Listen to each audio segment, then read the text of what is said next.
cousins, kinfolk, what's good? It's your girl, the real John Della's granddaughter, and I'm back with another episode for the Travel Cna series. If you're new to the channel, welcome. Please make sure you like, comment, subscribe, and turn your post notifications on so that way you know when I have added a new video to the series. So guys, before we hop into this video for today, I want to tell you about this really cool and amazing app where CNAs are linking up, they're networking.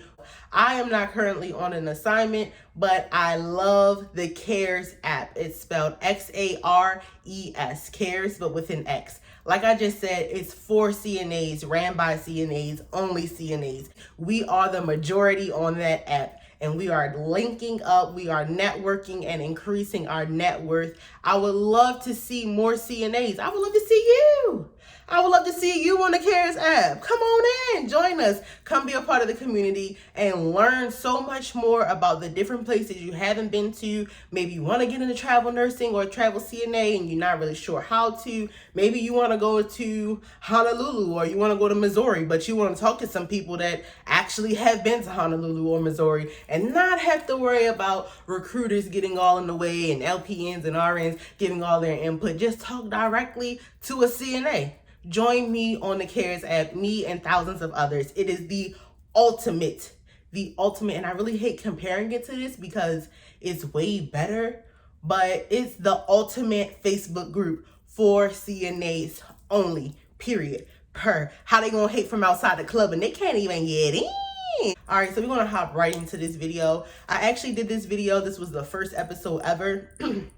Excuse me. However, there are some things that I want to add to it, some things I want to take away from it, and it also has the old name of my channel on it, so I want to take that down and reduce the risk of any type of copyright infringement. So today, refresher, we're going to be talking about how to become a travel CNA, okay? But I mostly use my CNA license to do all of the great and wonderful things that I do and go all of the great places that I've been. So that's what we're going to talk about today. The first thing that I highly recommend and probably makes sense is that you got to get your CNA license. If you don't know what CNA stands for, it stands for Certified Nursing Assistant. Now, you will hear a lot of CNAs call themselves nurses, or I hear some people call themselves nurse practitioners, which I think is a huge step. As a CNA, we don't know a quarter of an ounce of the things that nurse practitioners know from the textbook. Now, when it comes to care and how to provide for people, yes, maybe we might have better bedside manner than anybody else, but CNAs, we got to get that thing together. Okay, calling yourself a nurse, I could kind of get with that a little bit. I do it from time to time. I'm flexing. I do it a lot. I just be like, yeah, I'm a travel nurse. Drop the whole CNA and let's just keep it pushing. I obtained my CNA license when I attended Old Dominion Job Corps in Lynchburg, Virginia. Personally, I had the time of my life there. I was able to obtain 3 trades, which are the ones that I have listed in other videos. Sorry, guys. I just ran up the steps, which are the ones that I have listed in other videos. My clinical medical assistant, my certified phlebotomy technician, and my certified nursing assistant. Now, being as though I obtained my CNA license in the state of Virginia, when I left Job Corps, nobody told me or explained to me how reciprocity worked, what reciprocity was. I was just mad that I wasn't getting any jobs back home with a Virginia CNA license. It wasn't making sense. So I actually left Job Corps, went back to Baltimore, came back to Virginia so I could work. Didn't know anything about the Maryland Board of Nursing, reciprocity, application, endorsement application, online, anything. I'm not really sure how long each state requires you to work in a long-term care facility or to be using your CNA license before you're able to get on the road. Most agencies like for you to have long-term care experience for at least a year. During the pandemic, I was seeing some of them, or we're still going through the pandemic. So in the beginning stages of COVID, a lot of them were saying 6 to 8 months at a minimum to work in, for working in a long-term care facility. So I think it just varies on the recruiter, the agency, and the state. After you have obtained your 6 months to 12 months experience working in a long-term care facility or as a home health aide or a PCA, personal care assistant, after you've gained your 6 months to a year's worth of experience, what next? Well, I'm going to drop the link down below in the description box for the list of states that you're able to apply for your endorsement or reciprocity, either via the mail, email, or online. I think this list is the one that all of them are free for. There are some states that require you to be there in person to do what they call live fingerprinting. Basically, again, I can only give you experience on where I've been to. So for Maryland, when I was ready to transfer over my CNA license from Virginia, I had to go up to Ricerstown Plaza, and there's like this office in the back where you do fingerprinting, background checks, private investigations, and things like that. So hopefully wherever you're located, there is somewhere for you to do that. I know that in more rural areas, sometimes you're able to go to the sheriff's department or the police department or the headquarters of whatever law enforcement is in your area. Sometimes you can even get it done at the post office. You go there, you get your fingerprints done. In Maryland and the other places that I've been, Pennsylvania and Ohio, it was about $50 or so. So prepare for that. That's why I tell you guys that travel nursing does take money. Now, you will find a recruiter or an agency here or there that is able to front you the cost, but it's going to come out your check. They're going to take it out your check. That's something I want to make you guys aware of right now. Recruiters can promise you the whole world. They can promise you unicorns and helicopters flying over the moon. You feel me? It's coming out your check. It is coming out of your check. Let's say, hypothetically, and I know I'm getting a little bit off track, let's say that your contract is paying you $20 an hour. Well, understand and please believe that your recruiter is probably making anywhere from $20 to $45 an hour off of you. So the facility is really charging 40 and 45 is 90. Let's just say about $100. They're paying $100 an hour for you to be there because they cannot find staff to come into their facility and work. So maybe that'll change your perspective a little bit before you go into this nursing home or into this assignment with this like entitlement type of situation. For me, what that does is it puts me in a mind frame that, hey, you know what? In this particular moment, I'm worth $100 an hour. At the end of the day, that's $750. I might only be seeing $20 of that. So I need to go harder so I can make up that personal difference for me, period. Let's move forward because I get sidetracked. At this time, you have gotten your experience and now you're looking to find your first contract. So for me, my first contract was lovely.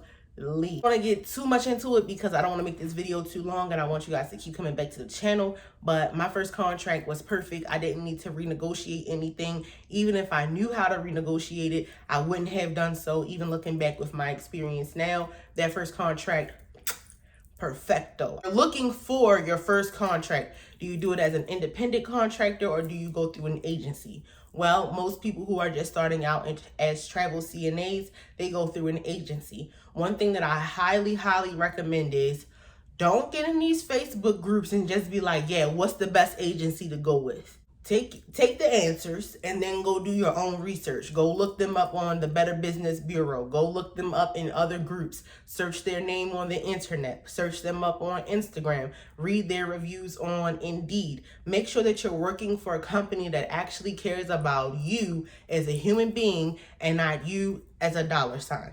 Now, the agency that I work for, I thought they were the creme de la creme. I was having a very good time with them. I had good contracts and all of that good stuff. Recently, I had very good reviews with them. Recently, some people that I have referred them to have been giving me some negative feedback, and that's why I don't want to drop my name. Drop the name of the agency. And a lot of times in these Facebook groups, y'all be like, well, why don't nobody want to share their information with us? Because there are mixed reviews. Everybody is entitled to their own opinion about the services that they received or did not receive with the agency. So, you know, they choose not to share their information, and it's not going to be like, hey, if you can get to Dump Truck, Florida by Tuesday at 11 p.m. we'll give you a contract of X amount of dollars. I don't recommend that. I don't like doing anything last minute. When I take a travel assignment, I like to have at least 1/4 of the money that I intend upon making while I'm there. But I'll get into that in another episode. So make sure you're looking for an agency that actually cares about you. Part of the process of getting into an agency includes credentialing, which basically they're just making sure that you have the requirements that the assignment is asking for. And some agencies charge you a fee for that. They want to make sure, run your background check. There's a fee for that. They want to make sure, they did all of the things that happen whenever you start a new job is what happens when you start a contract. So if this is your first job, I don't think that this Travel Cna video is for you just yet, but keep it in mind, add it to your watch for later, because you're going to need it. I also highly recommend joining Facebook groups to help you get started as a Travel Cna. So whatever state you're in, I would type in the Facebook search bar, Georgia CNA job board, or Georgia or Travel Cna Georgia assignments. Trust me, there's a group for everybody, but you could come join me and thousands of others on the CARES app, and that might help you find the assignment a little bit quicker. So you found a group on Facebook, you found an agency that you think you might like, somebody that commented down below, you've done your research, you put them in the Better Business Bureau search bar, they're good, they're legitimate. Now, it's time for the interview.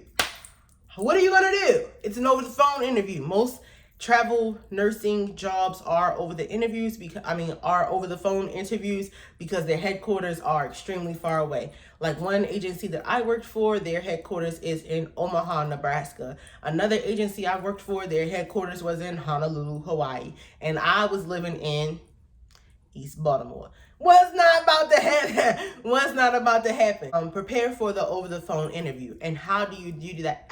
How do you do that? I like to have a mirror with me, just so that I can sit it off to the side and keep that same statuesqueness about me. Still sit up straight as if the interviewer is directly across from me. Sometimes I stand up, I make sure I'm smiling. I'm aware of what the interviewer is asking me. And when they ask me, what can I bring to the table? Boom, rule number 1. I'm a team player. You about to be a travel assignment. You got to be a team player, baby. You about to be working with new people for the first time in a very short amount of time. You don't have all that time to get acquainted, icebreakers, orientation, meet up in the parking lot, smoke a fug together. No, you don't have time for that. Boom, you're in the lines then. What you going to do, sink or swim? So tell them you're a team player. And if you're not a team player, you might want to reconsider this Travel Cna thing, because I don't know how else it's going to work for you. You got to be a team player. And the second thing I tell them, I am patient safety oriented. The patient, client, residents, safety comes first. Boom. Top 2 things. And if you tell them those 2 things in the first part of the interview, you already got the job. Team player, great attitude, patient, safety oriented. Slaves. It works for me. It works for me, and I've been doing this for 10 years, so. Oh, don't forget, team player, great attitude, patient safety, activities of daily living. Team player, great attitude, patient safety, activities of daily living. Those ADLs, tell them that you know how to assist those clients, those patients, those residents with their activities of daily living. That's what you're there for. That's what you're there for. So if you want to start that, number 1, assist the patients with their activities of daily living. And while doing so, I keep their safety first. And understanding that when transferring a client or a patient from a wheelchair or to the bed, or for using a Hoyer lift or a Sarah lift, I need to have 2. That's how I incorporate my team building skills, by bringing a second CNA, the LPN or the RN into the room to assist me with the transfer. Boom, killed it, slayed, bada bing, bada boom. That's it. That's how you slay the interview. Now, when it comes to the experience and stuff, we'll get into how to write your resume in another episode. Now, this is something that it's a very serious matter. It is very unfortunate that in 2021 that we still have to talk about these things, but it is a very real topic, a very real reality for people of melanation. And I say it like that because I don't want anybody to feel excluded or like I'm only speaking to this group of people, but it is a topic that we have to discuss. So while traveling the world, traveling the United States is a great and wonderful thing, people who carry the melanin gene, we have to be careful of the places that we go. Especially, well, I can't even say especially my women or the men, because we have to be careful wherever we go, period. As a Black woman, I do not travel alone, in the sense that whatever state I'm taking an assignment in, there's always somebody there that I know. I should probably take somebody with me while I'm traveling through the airport, but I've been traveling since I was like 8 years old. I've been flying on planes since I was 8 years old by myself. So flying by myself doesn't bother me, but I never go anywhere where I don't know somebody or they're not a decent car ride away from where I'm going. And I will turn down an assignment if there's nobody close enough. I'm just being honest, because I have to think about my safety as well. So there are certain places or certain lists that the CNA community has deemed canceled or has become a part of cancel culture. And I will get into that into another episode. But for right now, I just want you guys to be aware of what's going on and where you're going in 2021. Obviously, there are some towns and places in the South that are not, that don't have the best reputation for a melanated population. There are still sundown towns. Chatteling and lynching are still technically not illegal because they never got taken off the books. But we'll get into that in a excuse me. We'll get into that in a personal episode. Just be aware of where you're traveling to. Ladies, please try your hardest not to travel by yourself. If you join me on Cares, you might be able to find yourself a travel buddy. You might have one already. You might find one in a Facebook group. And men, please do not travel alone. Join me on Cares. Find somebody in the Facebook group. Find somebody around you. You might even be able to go to your local community center where they assist with job placement and see what other CNAs, if there are other CNAs available. You could, well, this is 2021. People don't really print things off anymore, but you can make a little real quick flyer. Ask them, hey, can I put this up? I'm looking for a travel buddy. Or go to like a local medical staffing agency and ask them like, hey, is there anybody else looking to travel? I'm available to be a travel CNA, and see where that takes you. So hopefully in this episode, I have covered, I'm going to actually go back through my notes because I know that I can ramble on, and I want to make sure that I have given you all the information that you need to at least get started looking into being a travel CNA. Or if you're already a vet in the game, you just need a little refresher, a little tidbit here and there, that this was able to help you. All right.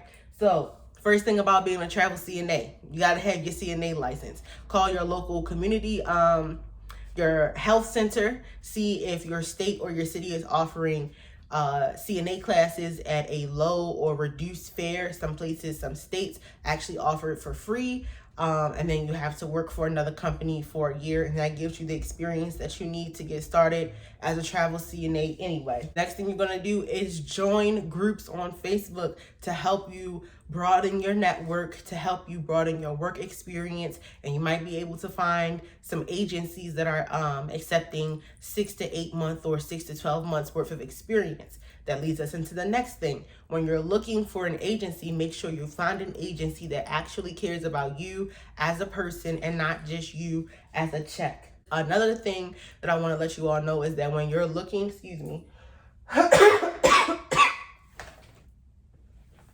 when you are looking to start getting your CNA license in other states and you're contacting these boards of nursing, that's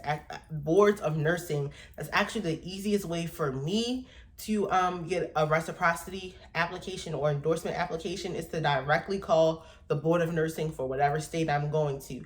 Understand that every state has its own endorsement or reciprocity requirements. So like I was saying, in Maryland, you have to get live fingerprinted and a $20 money order, and you have to fill out the application. After you fill out the application, from the day that you submit it up until 90 days after that, you'll be waiting for either a temporary license or they will issue you a 90-day letter to use. And on that 90th day, you're supposed to be issued your state license for that state.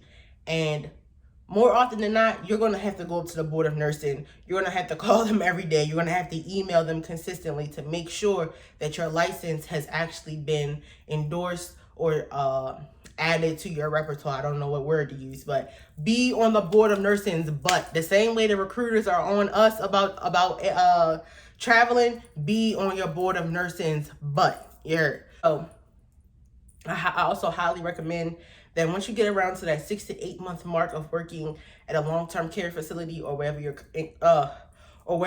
currently working, that's when you start to do your research on your agencies and where you would like to go. All right. And again, people of Melon Nation, be careful of where you are taking assignments. All money is not good money, and do not ever, never, ever travel alone. Do not go somewhere where somebody or a group of people is not going with you, and do not go anywhere where, excuse me. And if you cannot fulfill the first two, don't go somewhere where you don't have family or friends or somebody who genuinely cares about your existence.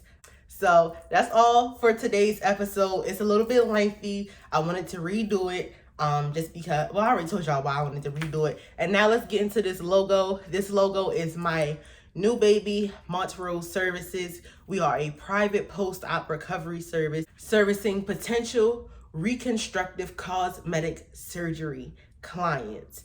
We bring the care to them, post-op recovery as they desire. I will be hiring very soon. In the meantime, if you're not sure what that means, basically, I take care of dolls and Ken dolls clients that get cosmetic surgery. So like breast augmentations, lipo 360, BBLs. I take care of those clients. If you're watching this and you want to get a BBL done or you want to have some work done and you don't even know where to start, please make sure you like this video, subscribe, and I will link it to my Surgery Recovery Mother channel. Y'all, please go ahead. Let's get both my pages up to 1K before the end of the year. That's the goal. 1K for the Real John Diller's granddaughter and 1K for the SX Recovery Mother page. I will put the information down below in the description box.